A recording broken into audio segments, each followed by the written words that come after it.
সরকারি কর্মচারীকে সম্পদের হিসাব দাখিলের নির্দেশ।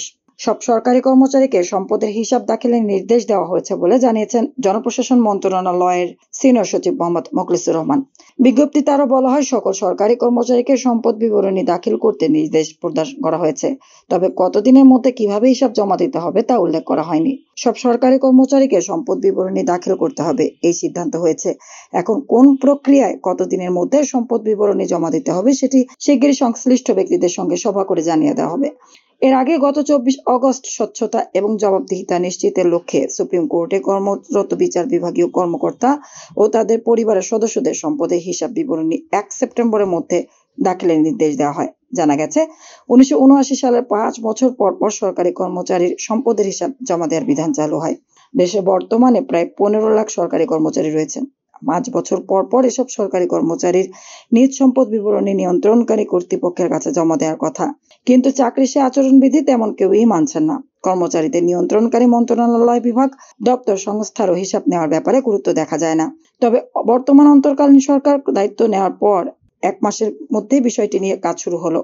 বিদ্যমান আইন অনুযায়ী প্রত্যেক সরকারি কর্মচারীকে চাকরিতে প্রবেশের সময় স্থাবর বা অস্থাবর সম্পত্তির ঘোষণা দিতে হয়। এরপর 5 বছর অন্তর সম্পদের হ্রাস বৃদ্ধির বিবরণী নিয়োগকারী কর্তৃপক্ষের মাধ্যমে সরকারের কাছে জমা দেওয়া নিয়ম।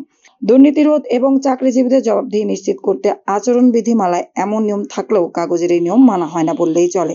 এর আগে জনপ্রশাসন মন্ত্রণালয় এই বিষয়ে একাধিকবার চিঠি দিলেও অগ্রগতি হয়নি। সরকারি চাকরিজীবীদের একটি অংশের মধ্যে দুর্নীতির প্রবণতা আছে। এই অবস্থায় তাদের জবাবদিহি নিশ্চিত করার পরামর্শ এসেছে।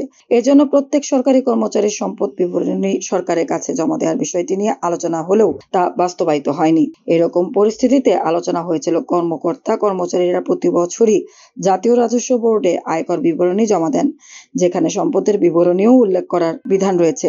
তাই আলাদা করে 5 বছর পর পর সম্পদের বিবরণী জমা দেওয়ার চেয়ে সেটির একটি অনুলিপি বা আলাদা ফর্মে জমা দিলেই হবে কিনা সেই আলোচনা হয়েছিল। এজন্য বিদ্যমান বিধিমালা সংশোধনেরও উদ্যোগ নিয়েছিল জনপ্রশাসন মন্ত্রণালয়। এখন অন্তর্বর্তী সরকার সিদ্ধান্ত নিয়েছে সব সরকারি কর্মচারীকে সম্পদ বিবরণী দাখিল করতে হবে। এর আগে গত 14 আগস্ট অন্তর্বর্তী সরকারের আইন উপদেষ্টা এক সংবাদ সম্মেলনে বলেছিলেন, সুপ্রিম কোর্টের সঙ্গে পরামর্শ করার পর বিচার বিভাগীয় সব কর্মকর্তা ও তাদের পরিবারের সদস্যদের দেশে বিদেশে থাকা স্থাবর ও অস্থাবর সম্পদের হিসাব বিবরণী 10 কর্মদিবসের মধ্যে দাখিল করার নির্দেশ দেওয়া হয়েছে।